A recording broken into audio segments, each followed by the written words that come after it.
Hi, hi, my dear beautiful children. Sir. Good morning. தாத்தா சொல்லுவோம் எப்போவுமே நம்ம முன்னோர்கள் அது வீட்டில் தாத்தம் பூட்டை நம்ம நிறைய பெரிய விஷயங்கள் எதுவும் பண்ணலனாலும் நமக்கு வந்து அற்புதமான மாபெரும் சொத்து அப்படின்னு சொல்லிட்டு நிறைய இந்த ப்ராவர்ப்ஸினோ கோட்டஸ் பழமொழிகள் இந்த மாதிரி நிறைய விஷயங்களை நமக்கு விட்டு சென்றிருக்கிறார்கள். மாபெரும் சொத்து அதை நம்ம உள்ளே போயிட்டு நல்லா அது படித்து அது உள்ளே இருக்கக்கூடிய அந்த பொருள் என்ன, அதோடைய செயல்பாடு என்ன, இந்த கொள்கை சித்தாந்தம் இந்த மாதிரி விஷயத்தை உள்ளே போய் நம்ம நல்லா தெரிஞ்சுக்கிட்டோன்னு வச்சுக்கோங்களேன், செம்மையாக நம்ம வாழ்க்கை அமைதியாக நிம்மதியாக வந்து நம்ம வழிநடத்த சொல்ல முடியும். அப்பேற்பட்ட நல்ல நல்ல கருத்துக்களெல்லாம் அவங்க சொல்லிட்டு நமக்கு போயிருக்காங்க. காசு பணம் பின்னால் நம்ம சுற்றுறதெல்லாம் வந்து எந்த சூழ்நிலையிலும் நமக்கு உதவாது என்பதை பற்றி ரொம்ப அருமையாக நமக்கு அவங்க வந்து சொல்லியிருக்காங்க. ஸோ நீங்கள் தயவு செஞ்சு நம்ம சின்ன பிள்ளைங்க வாலிப பெண்கள் வாலிபர்கள் கொஞ்சம் இந்த மாதிரி பழமொழிகள் அந்த கோட்டஸ்னும் ப்ராவர்ப்ஸ் அதெல்லாம் கொஞ்சம் பார்த்துட்டு உள்ளே போயிட்டு அந்த சித்தாந்தம் என்ன கொள்கை என்ன அதெல்லாம் தெரிஞ்சுக்கிட்டா நிச்சயமாக கண்டிப்பாக நமக்கு நல்ல ஞானம் கிடைக்கும். நல்ல அமைதி நிம்மதி நேர்மை உண்மையாக எப்படி வாழணும், மக்கள்கிட்ட எப்படி அன்பு செலுத்தணும், நீதி நேர்மை கடமை உண்மை இந்த தவறாமை அப்புறம் எப்படிலாம் கடினமாக உழைத்து நம்ம குடும்பத்தை நம்ம மக்களை நம்ம நல்லா வச்சுக்கணும், இந்த உலகத்தை எப்படி நல்லா வச்சுக்கணும், இயற்கையை எப்படி மதிக்கணும், இயற்கைக்கிட்ட எப்படி நம்ம நடந்துக்கணும் என்ற நிறைய விஷயங்கள் நமக்கு சொல்லப்பட்டிருக்கு. நம்ம முன்னோர்கள் நமக்கு விட்டு சென்ற மாபெரும் செல்வம். ஓகேவா? தயவு செஞ்சு தாத்தா அப்படியே கொஞ்சம் படிக்கிறேன், கொஞ்சம் கேளுங்க. வீடியோ கொஞ்சம் லென்த்து தான் இருக்கும். ஓகேவா? நம்ம அப்படியே அது உள்ளே போகலாம். இப்போது நம்ம முன்னோர்கள் அகத்தியர் சொல்கிறாரு, என்ன சொல்கிறாரு, மனம் அது செம்மையானால் மந்திரம் தேவையில்லை. எவ்வளோ அருமையாக இருக்குது பார்த்தீங்களா அகத்தியர் ஏனோ அவர் ஒரு ஜோதிடர் தான். ஆமாம், மனம் அது செம்மையானால் மந்திரம் தேவையில்லை. அடுத்து திருமூலர் சொல்கிறார், திருமூலர் ஏனோ ஒன்றே குலம் ஒருவனே தேவன். யார் சொன்னது? திருமூலர் சொன்னது. ஆமாம், அண்ணா சொன்னார் சொல்லுவாங்க நிறைய பேர், ஆனால் திருமூலர் சொல்லியிருக்கிறார் ஒன்றே குலம் ஒருவனே தேவன். அதுக்கப்புறம் சிசரோ என்ன சொல்லியிருக்கிறார்? சிசரோ இல்லையா, அவர் என்ன சொல்லியிருக்கிறார்னாக்க, கிணற்றில் தவறி விழுந்து விட்டதை பற்றி வருத்தப்படாதே, அதை பயன்படுத்தி குளித்து விட்டு வா. என்னது?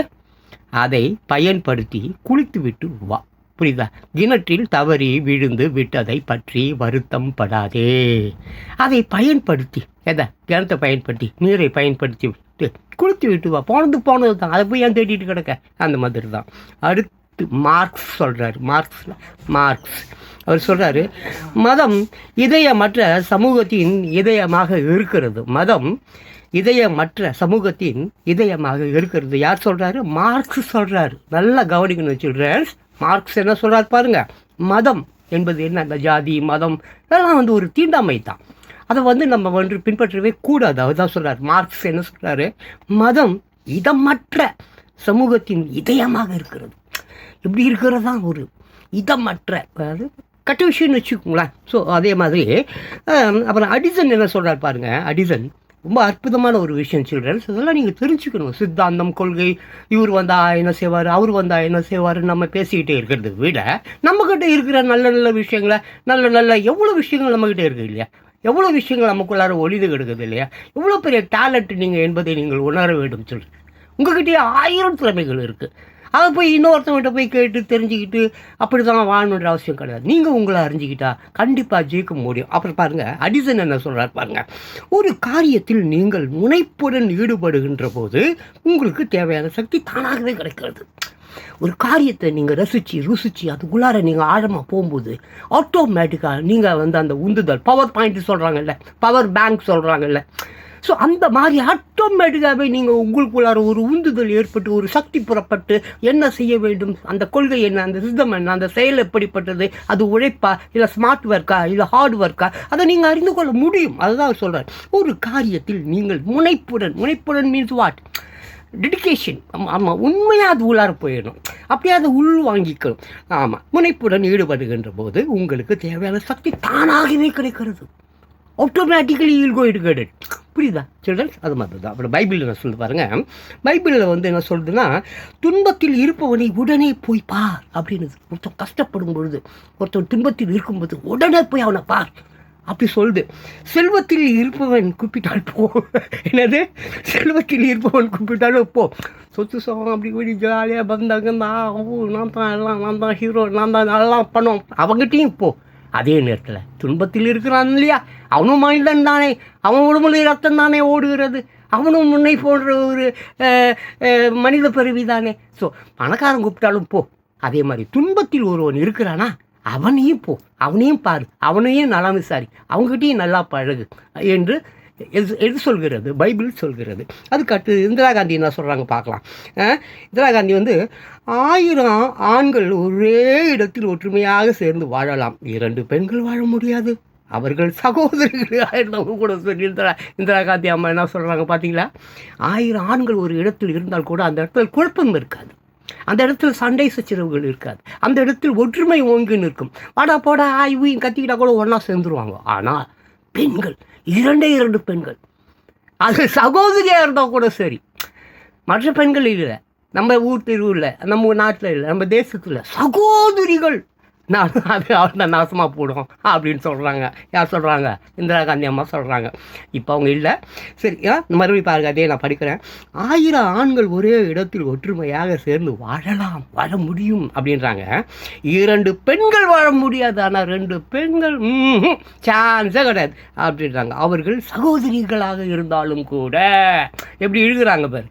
ஸோ அந்த மாதிரி அதை கொஞ்சம் புரிச்சிங்க, அதை கொஞ்சம் பார்த்துங்க. அப்புறம் அலெக்னிக் ஸ்காரல், அலெக்னிக் ஸ்காரல் அவர் என்ன சொல்கிறார் பாருங்கள். கவலையோடு போராடும் வித்தையை அறியாதவர்கள் போராடி வெற்றி கொள்ளாதவர்கள் இளமையிலேயே இறந்து விடுவார்கள். அற்புதமான ஒரு தத்துவம் கிடையாது. பேர்பட்டிய ஒரு குவாட்ஸ் பழமொழி. கவலையோடு போராடுபவன் தான் ஜெயிப்பான் என்கிறார், உதை மீது உதை வாங்குபவன் தான் ஜெயிப்பான் என்கிறார். நீ ரோட்டில் நடந்து போகும்போது உன்னை கல் இடரணுன்றாரு, பள்ளம் இருக்கணுன்றாரு, அதில் நீ கீழே விழணுன்றாரு, அதுலேருந்து நீ ஏந்திரிக்கணுன்றாரு. தோல்வி மேல் தோல்வி அடைந்து கொண்டே இரு, ஒரு நாள் ஜெயித்து விடுவாய். அதுதான் அது பொருள். புரியுதுங்களா? கவலையோடு துன்பத்தோடு துயரத்தோடு போராடும் வித்தையை அறியாதவர்கள், அந்த வித்தை அது தெரியாதவன் ஜெயிக்க முடியாது. ஆமாம், இப்போ தாத்தாலாம் எடுத்துங்க, ஏகப்பட்ட துன்பங்களை சந்தித்தவன், துயரங்களை சந்தித்தவன், பசி பட்டினியில் வாடினவன், நார்த் இந்தியா பூரா சோறு இல்லாமல் சுற்றிருக்கேன். அது ஒரு காலம், அது விட்டுட்டு இப்போ நான் நல்லா இருக்கேன். அதை பற்றி நான் பேசவில்லை. நீங்களும் அதுபோல் துயரம் துன்பம் கஷ்டம்னா உடனே சோர்ந்து பார்க்காதீங்க. அதுதான் உன்னுடைய வலிமை என்று நீங்கள் கருத வேண்டும். ஆமாம், இங்கிலீஷில் ஒரு அற்புதமான ஒரு பழமொழி, stepping stone for a success அப்படின்வாங்க. இடர்கள் இருக்குது இல்லையா, நீங்கள் போகும்போது தடுக்குது இல்லை, ரோட்டில் போகும்போது தடுத்துக்கிட்டே இருக்குது இல்லை, அதுதான் உன்னுடைய வெற்றியின் அறிகுறி என்று சொல்கிறது அந்த ஆங்கில பழமொழி. ஸோ அதனால் பாருங்கள், கவலையோடு போராடும் வித்தையை அறியாதவர்களா, அந்த கவலையோடு போராடணும், அப்படி ஜாலியாக இருக்கணும், நான் அப்படியே நோம்பு மூடுவேன், அதெல்லாம் வேலைக்கு ஆகாது, ஜெயிக்க முடியாது. நோ சான்ஸே கிடையாது. அது நீ நல்லா அறிந்து கொள்ள வேண்டும், புரிந்து கொள்ள வேண்டும். இல்லை இருக்கிறவர்களே, வாலிப பெண்களை, ரைட்டா? துன்பமா கஷ்டமா கவலைப்படாத, போராடு, அந்த துன்பத்தை தெரிந்து கொள், அதை ரசி, அதை ருசி, போராடு, வெற்றி பெறுவாய். அதுதான் அவங்க சொல்கிறாங்க. ஸோ கவலையோடு போராடும் வித்தையை அறியாதவர்கள் போராடி வெற்றி கொள்ளாதவர்கள். போராட்டம் பயப்படுவான், சண்டை பயப்படுவான், ஐயோ சண்டை, அம்மா நான் போய் அங்கே பதிங்கிறப்பா, கட்டில் அடிக்கல போய் பட்டுப்பான் தாத்தா மாதிரி. புரியுதாப்பா? தாத்தா மாதிரி எப்போ பார்த்தாலும் கட்டில் அடியிலே பத்துப்பேன். So that's not work. அது ஒர்க் பண்ணாது, ரைட்டா? அதுதான் இளமையிலேயே இறந்து விடுவார்கள். அந்த மாதிரி தான் கொடுமை. இந்த மாதிரி உள்ளவர்கள் இளமையிலேயே செத்து போயிடுவாங்களாம். ரொம்ப கொடுமையாக இருக்குது பார்த்தீங்களா? So my dear beautiful childrens, தைரியமாக செயல்பட வேண்டும், அற்புதமாக செயல்பட வேண்டும். நீங்கள் இந்த உலகத்தை தாங்கி வழி நடத்தி செல்லக்கூடியவர்கள். இந்த உலகம் உங்களை நம்பி இருக்குது, கிழப்ப என் தாத்தாவை நம்பி இல்லை. தாத்தா செத்து போயிடுவேன். ஆனால் இந்த உலகத்தை வழி நடத்துபவர்கள் இளைஞர்கள், வாலிப பெண்கள், சிறுவர்கள். ஆமாம், நாளைக்கு இந்த நிமிர்ந்து வளைஞ்சு போய் கிடக்கிற இந்த உலகத்தை நிமிர்த்தி அப்படியே எப்படி எழுச்சி பெற செய்ய வேண்டும். ஒரு செடி இருக்குது, தாத்தா வச்சு விட்டுட்டேன், நாளைக்கு நான் சுற்று போடுவோம். அந்த செடியை யார் வளர்ப்பது? அந்த செப்படி எப்படி, அது யார் தண்ணி ஊற்றுறது? அதை எப்படி வளர்க்கிறது? அது எப்படி பூ பூக்கும்? அது எப்படி காய்க்கும்? அப்படி காய்த்து பழுக்கிற பழத்தை யார் உண்ண போகிறார்கள்? நீங்கள் பெண்களாகிய, வாலிப பெண்களாகிய நீங்கள், சிறுவர்களாகிய நீங்கள். ஸோ அதில் கவனம் செலுத்துங்க. போராட்டத்தில் போராடுவதற்கு பயப்படாதீங்க. அடுத்தது பாருங்கள். ஆமாம், விதூர நீதி. அவங்க என்ன சொல்கிறாங்க பாருங்கள், சுய புத்தியை கொண்டு காரியங்களை தீர்மானித்து அதன்படி நடத்தல் ஆகியவையே சுகம் தரும் நிலைகளாகும். எவ்வளோ அருமையான பார்த்தீங்களா? சுய புத்தி, இன்னொருத்தம் சொல்கிறதுக்கே கூடாது. இப்போ தாத்தா பழமின்னு இருக்கிறான், தாத்தாவை ஃபாலோ பண்ணாத, தாத்தா சொல்கிறது சும்மா டைம் பாஸ்க்கு எதையோ ஒரு மேயர் சொல்லிட்டு போடுவேன். இப்படி தான் உலகத்தில் இருக்கிறவங்க எல்லாரும் கண்ட கருமானத்தையும் சொல்லிடுவான், எல்லாத்தையும் சொல்லிவிடுவான். அதை நீ ஃபாலோ பண்ணாத, உன்னை ஃபாலோ பண்ணு. சுய புத்தி. சுய புத்தி என்பது என்ன? நீ உன்னையே நீ அறிவாய். உனக்குள் இருக்கும் திறமையை கண்டுபிடி, உனக்குள் இருக்கும் அதீத அறிவை கண்டுபிடி, அதன்படி வாழு, உழைத்து உனக்கு தேவையான என்ன, ஒரு கொஞ்சம் சாப்பாடு, கொஞ்சம் ட்ரெஸ்ஸு, கொஞ்சம் தூங்குறதுக்கு இடம், இது போதும். ஆடிக்காரு, அந்த பங்களோ இந்த பங்களோ, நத்திங் டூயிங், அதுவும் கூட வராது, நிச்சயமாக வராது. அலெக்சாண்டர் யோசிச்சுப்பார், அலெக்சாண்டர் எல்லா நாட்டையும் பிடிச்சாங்க, கடைசியில் ஒன்றுமே இல்லாமல் செத்து போனான். ரைட்டா? ஸோ அந்த மாதிரிலாம் போய் பாரு. சுய புத்தியை கொண்டு காரியங்களை தீர்மானித்து அதன்படி நடத்தல் ஆகியவையே சுகம் தரும் நிலையாகும். சுகம் தானே உனக்கு வேணும், அமைதி தானே உனக்கு வேணும், நிம்மதி தானே உனக்கு வேண்டும். அப்படி இருக்கும்பொழுது எதுக்கு இந்த காசு பணம் நான் மயிறு பின்னால் போகிறேன்? அது உனக்கு சுகம் தராது, நிம்மதி கொடுக்காது. தாத்து சுற்றிட்டு வந்துட்டேன், உலகெல்லாம் போய் சுற்றிட்டு வந்துட்டேன். கடைசியாக தான் அந்த ஒரு முடிவுக்கு வந்தேன். ரைட்டு, அதுலலாம் அமைதி இல்லை, அதில் நிம்மதி இல்லை, அதில் சுகம் இல்லை, அதில் சந்தோஷம் இல்லை. சந்தோஷம் வந்து என்ன? பிறரை சந்தோஷப்படுத்தி பார்ப்பதில் இருக்கிறது மகிழ்ச்சி.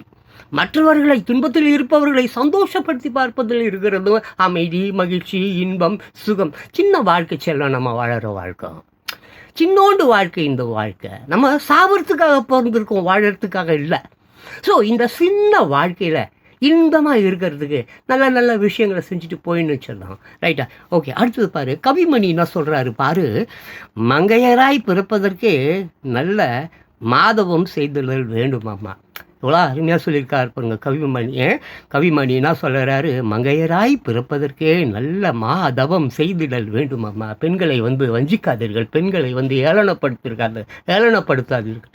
பெண்கள் ரொம்ப என்னை பெற்றது ஒரு பெண்ணு தானே, அதே ஒரு பெண்ணை தானே நான் திருமணம் செஞ்சுக்க போகிறேன்.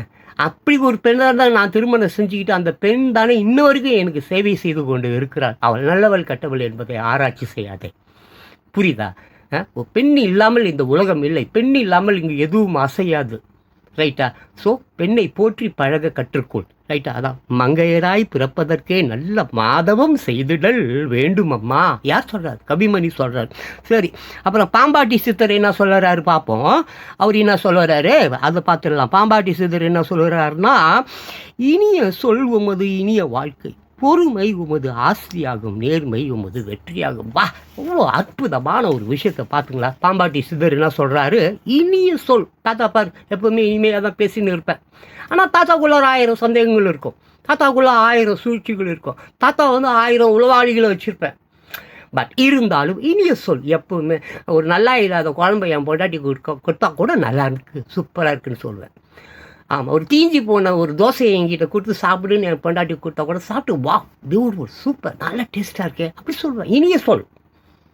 நல்லா இல்லைனாலும் நல்லா இருந்ததுன்னு சொல்லிட்டு போய் கொஞ்சம் நேரம் அவங்க சந்தோஷமாக இருந்துட்டு போட்டோம். இதில் என்ன மயில் நல்லா இல்லை, இதெல்லாம் கருமம், சனி சாவறதுக்கு இதெல்லாம் எனக்கு சமைச்சு கொடுக்குறேன்னு ஏன் திட்டுறேன்? அதை விட சத்த நாள் சந்தோஷமாக இருந்துட்டு போட்டுமே. இதில் என்ன நீ குறைஞ்சிடுவேன், என்ன உன் சொத்தை இழந்துட போறியா? அதனால நத்திங் டு கொஞ்சம். அதான் இனிய சொல். இனிய சொல் என்னது? இனிய வாழ்க்கை. ஆமாம், இனிய சொல், இனிய வாழ்க்கை. அடுத்தது பாரு, பொறுமையும் அது ஆஸ்தி. பொறுமையாக இருப்பது தான் சொத்து. ஆட்டு பூட்டு கீட்டுன்னு காட்டிகிட்டு இருக்கிறதுல பெரிய ஒரு சொத்துலாம் இருக்க. சண்டை செஞ்சால் சண்டை, கோர்ட்டு கீட்டு பணங்கனாலாம் செலவாயிடும். சம்பாதித்த கோடு கணக்கான பணம் எல்லாம் அடிச்சு கீச்சு காலி பண்ணிடுவேன், மண்டையை ஓடிச்சிடுவேன், குத்தி கொண்டுடுவேன். அப்புறம் வக்கீலுக்கு, ஜட்ஜிக்கு, கீஜிக்கு, அவனுக்கு இவனுக்கு காசு போட்டு மறுபடியும் பிச்சைக்காரர் ரோட்டில் போய் நிற்பேன். ஸோ பொறுமையாக இருந்து விட்டார், அதை சுமூகமாக சமாளித்து விட்டார். பேச்சுவார்த்தையில் அதை சரி செஞ்சுட்டார். எவ்வளோ சூப்பராக அந்த காசும் கூட இருக்கும், நீயும் சந்தோஷமாக இருக்கலாம், சந்தோஷமாக ஜாலியாக போகலாம். தாய்லாண்டில் போயிட்டு பாட்டியாவில் போயிட்டு நல்லா ஃபிகர்கள் கூட ஜாலியாக இருக்கலாம். ஸோ அப்படி தான் திங்க் பண்ணணும். ரைட்டா? ஸோ அப்போ என்னது? பொறுமை உமது ஆஸ்தியாகும். சொத்து கரைந்து போகாது. ஆச்சா போச்சான்னு சொல்லி ஆத்திரக்காரனுக்கு புத்தி மட்டு. ஸோ இதெல்லாம் நல்லா புரிஞ்சுக்கணும் சில்ட்ரன்ஸ். அப்புறம் நேர்மை உமது வெற்றியாகும். நேர்மை எந்த காலத்திலையும் சூழ்நிலையிலையும் நேர்மையாக இருக்க கற்றுக்கொள்ள வேண்டும். ஒருத்தருக்கு உதவி செய்யலைன்னா கூட பரவாயில்லை, உபத்திரம் மட்டும் தயவு செஞ்சுடாத. அவன் வந்து உன்னை கேட்டானா எனக்கு உதவி செய்யணும், அவன் வந்து உன் கதவை தட்டி உன்னை வந்து தொலைப்படுத்தினானா, வேண்டாம், விட்டுடு. உதவி செய்யலையா, உன்னால் முடியலையா, சாரிப்பா என்னால் முடியலப்பா சொல்லிட்டு போயிட்டே இரு. இல்லை அதை கூட சொல்லாத. ஆனால் உதவி செய்வதாக நினைத்து கொண்டு அவனை படுகொடியில் தள்ளிவிட்டு விடாதே. இது தவறு, மாபெரும் தவறு, மன்னிக்க முடியாத தவறு. இன்று இயற்கை வந்து அதனால தான் பூகம்பம், அது இது நிலச்சரிவு, சுனாமி கினாமி போன்ற விஷயங்களெல்லாம் இன்றைக்கி வந்து இயற்கை அந்த பேரிடர்கள்லாம் ஏன் வருது? இந்த மாதிரி செயல்களால் தான். மனிதன் என்ன பண்ணுறான், அடித்து துண்ணுறான். அது தவறு. மனித பிறவி மிக சூப்பர் பறவை இந்த பிறவி இந்த உலகத்தில். ஸோ மனிதனை வந்து நேசிக்க கற்றுக்கொள். அப்படி நேசிக்க முடியலையா, தயவு செஞ்சு அவனுக்கு உபத்திரம் மட்டும் கொடுத்துடாத என் சேலங்களை ப்ளீஸ். தாத்தா அது முடிச்சிச்சு, நான் எப்போது டைம் வேறு ஆயிடுச்சு, 15 நிமிஷம் வேறு ஆயிடுச்சு. ஏம்மா எங்கே 58 செகண்ட்ஸே பார்க்க மாட்டீங்க, உங்கள்கிட்ட போய் தாத்தா 15 நிமிஷம் வீடியோ பாருங்கள் எங்கேருந்து பார்க்க போகிறீங்க? சுருங்கி போச்சு சார் உங்கள் வாழ்க்கை. ஷார்ட்ஸ் ரீல்ஸ்னு ரொம்ப சுருங்கி போச்சு வாழ்க்கையை. சின்ன வாழ்க்கை ஆனால் சந்தோஷமாக இருக்கணும் childrens. Okay, anyway my dear beautiful childrens, தாத்தா இந்த வீடியோ வந்து இப்போ முடிச்சுக்கிறேன். நான் மீண்டும் வந்து நாளைக்கு வந்து நமது முன்னோர்கள் விட்டு சென்ற மாபெரும் சொத்தாகி அந்த பழமொழி, ப்ராபப்ஸ், இந்த மாதிரி விஷயம் மறுபடியும் இன்னொரு வீடியோ போடுறேன். நல்லா பார்க்குறீங்க, ஸ்போக்கன் இங்கிலீஷ் நல்லா போகுது. தேங்க்ஃபுல். எல்லோரும் என் வீடியோ பார்க்குற எல்லாருக்கும் என் நன்றி நான் தெரிவித்துக் கொள்கிறேன். என் வீடியோ பார்க்காதவங்களுக்கும் என்னுடைய நன்றியை நான் தெரிவித்துக் கொள்கிறேன். எனக்கு நல்லா சப்போர்ட் பண்ணுறீங்க. Really I'm thankful to you. Same time நான் இன்னொரு வீடியோவில் நான் மறுபடியும் உங்களை சந்திப்பேன். Okay my dear beautiful childrens, be strong, take care, stay blessed. நான் சொன்னது மாதிரி உதவி செய்யலைனாலும் யாருக்கும் உபத்திரம் செய்ய வேண்டாம். ஓகேவா? ஓகே சில்ட்ரன்ஸ், பாய் பாய், தேங்க்யூ. பாய் பாய். மீண்டும் இன்னொரு வீடியோவில் சந்திக்கலாம். Wish you all the best. Thank you.